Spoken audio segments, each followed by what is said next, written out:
Entrevista exclusiva en Así Amaneció. Tenemos en la línea al candidato a la Asamblea por ADN por Pichincha, el abogado Andrés Castillo Maldonado. Abogado, buenos días, gracias por estar con nosotros. Hola Guillermo, buenos días. Un saludo cariñoso para usted y para la audiencia. Oiga, gracias yo pedí, por la invitación. Le soy sincero, yo pedí esta entrevista por una publicación suya en redes sociales cuando escuchó la declaración del señor Andino, y la quiero contextualizar, si usted me lo permite, con nuestros usuarios para ver que usted nos cuente por qué fue esa risa tan efusiva, ¿le parece? Encantado, muchísimas gracias. Sí, por supuesto que sí. Vamos, producción. ¿Leonidas Issa te parece un líder con capacidad para dirigir la nación? Mira, yo creo que Leonidas Issa, y lo voy a decir abiertamente, es la única reserva moral en términos políticos que tiene este país. A Leonidas Issa nadie le puede acusar ni de ser corrupto, ni de haberse aprovechado del Estado porque no ha sido gobierno. Podrá tener sus críticas, y ustedes han sido muy fuertes con él también, sobre las formas en que se protesta. A veces demonizado en exceso, también lo voy a decir. Pero abogado, usted publicó un meme, porque terminó siendo un meme, usted riéndose sobre el tema del señor Issa. Cuéntenos por favor por qué.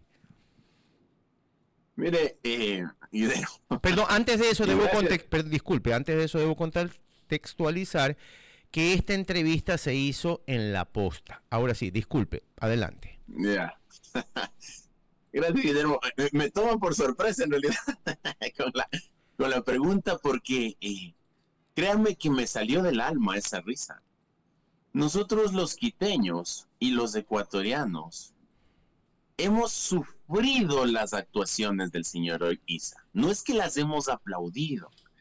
En el paro del año 2019, 1.200 millones de dólares de pérdidas para el país por esos 18 días de movilización del señor Issa.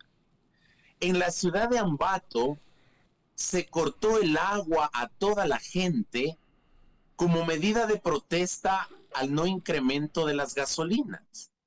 En la ciudad de Latacunga se multaba con $20 a los comuneros que no iban a las marchas del señor Issa dirigiéndose a la ciudad de Quito. Se incendiaron las instalaciones de Teleamazonas en la ciudad de Quito. Se apaleó al periodista Freddy Paredes por la espalda al punto de que casi lo matan. Secuestraron policías en la Casa de la Cultura Ecuatoriana como medida de presión para que les permitan avanzar hasta el Palacio de Carondelet. Incendiaron el edificio de la Contraloría General del Estado, hecho que hasta ahora trae consecuencias porque muchos de los procesos de control y de fiscalización que venía realizando la Contraloría se perdieron en ese incendio. Se perdieron todos los espacios verdes de la ciudad de Quito aledaños de la Asamblea Nacional por los incendios que generó el señor Issa. Y el candidato Mauro Andino, que ahora encabeza las listas para asambleísta por Pichincha del Pachacuti, sale a decir que es la última reserva moral del Ecuador. Es que eso ya no tiene ni siquiera debate, pues, Guillermo. Eso genera risa, porque no se puede, bajo ninguna circunstancia, cerrar los ojos. Yo entiendo que los correligionarios del señor Andino en su momento, que son los correístas, que la gente que estuvo en la Asamblea Nacional representando al Pachacuti, en el mes de marzo del año 2022, decidieron amnistiar a todos estos delincuentes que estaban siendo procesados por terrorismo y dijeron que en Quito no pasó nada, que en la ciudad de Quito no pasó, que no hubo nada, sino que fue una protesta nomás.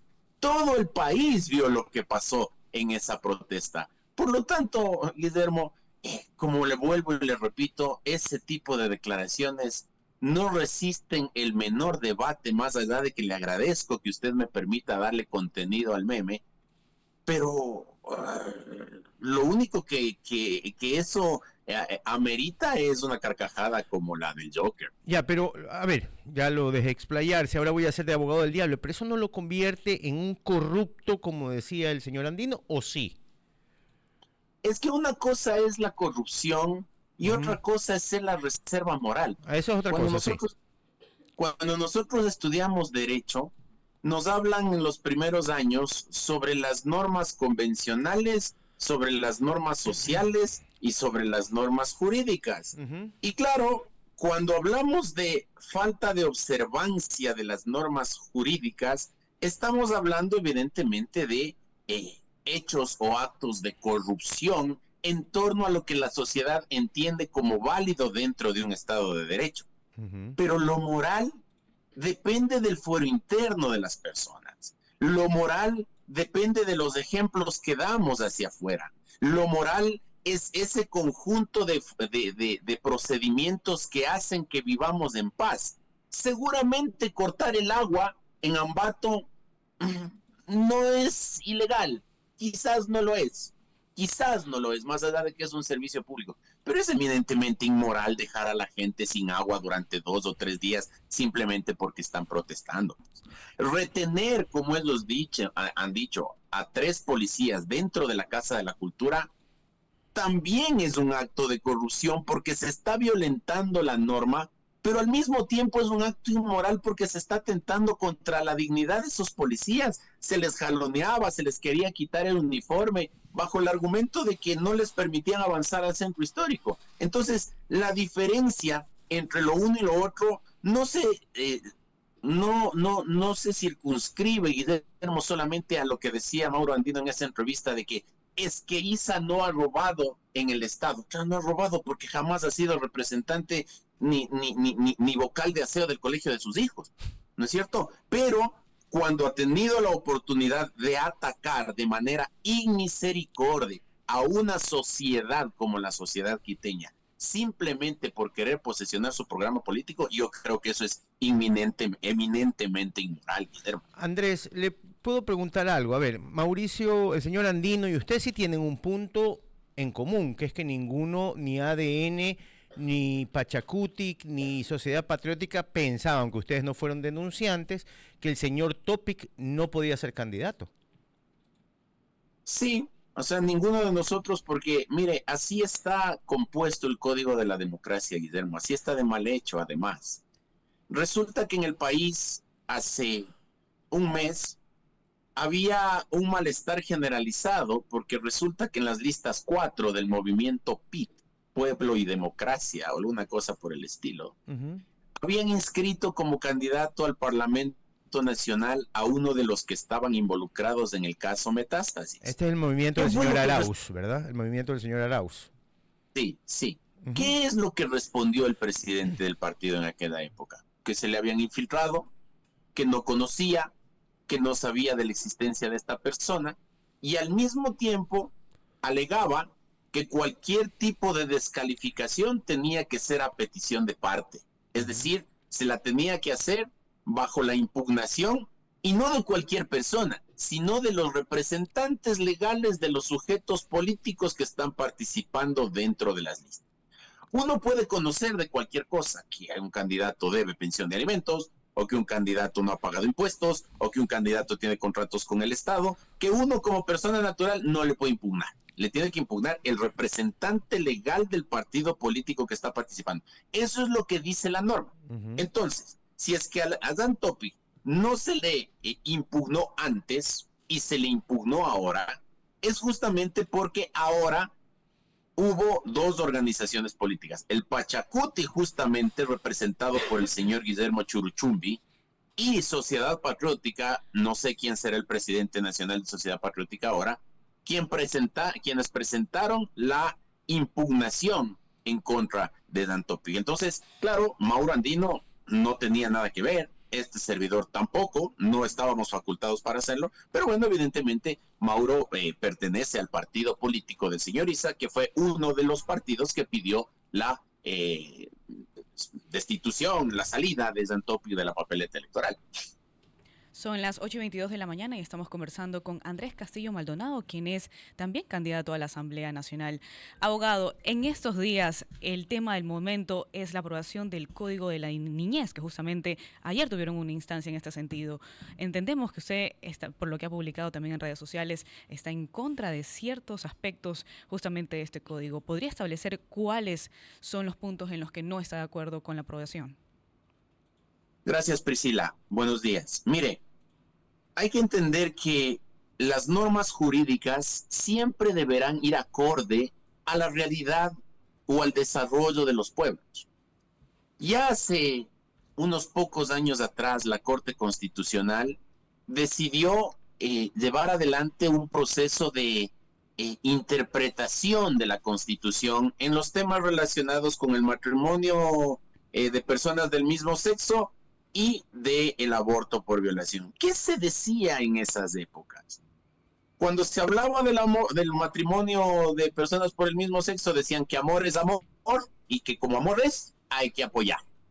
Y cuando se hablaba del aborto por violación, se decía que se querían niñas y no madres, porque en el Ecuador había una altísima tasa de niñas que eran violadas por su círculo más cercano, sus familiares, amigos de sus familiares, etcétera, y quedaban embarazadas y que eso era un trauma para ellas para el resto de su vida.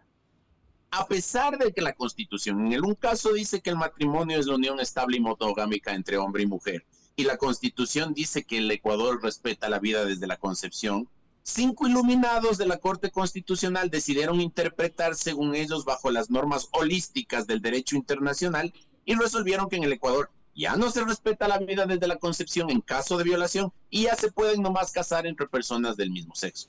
¿Cuál es mi posición como abogado y como candidato o potencial candidato a la Asamblea Nacional?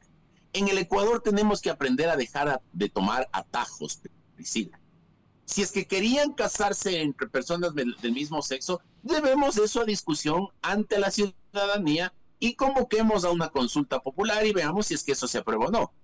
Abogado, pero en esa instancia deberíamos consultar cada decisión de lo que pase con la Constitución a la ciudadanía, y entiendo que para eso está la Asamblea Nacional.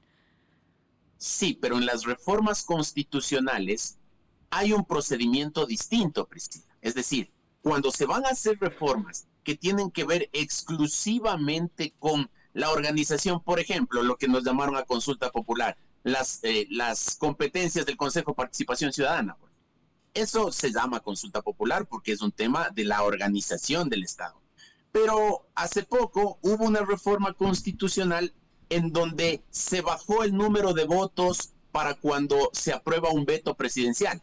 Antes era con 92, ahora lo bajaron a 70. Ahí no se convocó al pueblo porque es un tema de trámite. Pero cuando se trata de derechos fundamentales o cuando se trata de desarrollar nuevas teorías en torno a temas como estos que le planteo, necesariamente se debería consultar. Pero en el Ecuador lo que se hizo fue una reforma a través de una sentencia de la Corte Constitucional. ¿Qué es lo que quiero decir con esto como argumento para no alargarme mucho? Que el COPINA no solamente que reconoce lo de la Corte Constitucional, sino que lo desarrolla. Ya no habla solamente de menores de edad violadas, ya habla de mujeres en cualquier momento. Eso no fue parte de la sentencia de la Corte Constitucional y eso no establece la Constitución como forma de entender la vida en el nuevo COPINA se hablaba además de que los menores de edad no pueden ser imputables como adultos cuando cometen delitos como adultos, porque según el legislador o los legisladores que llevaban adelante eso, los niños no tienen todavía voluntad ni discernimiento para determinar qué es bueno y qué es malo y que por eso se les tiene que tratar de una manera distinta. Pero al mismo tiempo, sí se habla de que los niños pueden decidir si es que son hombres o son mujeres y se faculta a sus padres para que se les pueda hacer el cambio de sexo a temprana edad. O tenemos un solo rasero, tanto en lo uno como lo otro, o ninguna de las dos cosas aprobamos, pero no podemos tener una dinámica en la cual se dice, los niños sí pueden cambiarse de sexo, pero los niños infractores no pueden ser juzgados como adultos porque todavía no saben lo que están haciendo. Ese tipo de cosas, por citar 2 casos, son los que han hecho que yo me oponga a la aprobación de Copina. Son las 8 de la mañana con 27 minutos y queremos agradecer al abogado Andrés Castillo Maldonado, candidato a la Asamblea por ADN por Pichincha. Abogado, muchísimas gracias por haber estado con nosotros esta mañana. A usted, Guillermo, Priscila y a la audiencia, muchísimas gracias por la invitación. Espero que nos podamos ver pronto. Gracias. Un saludo cariñoso.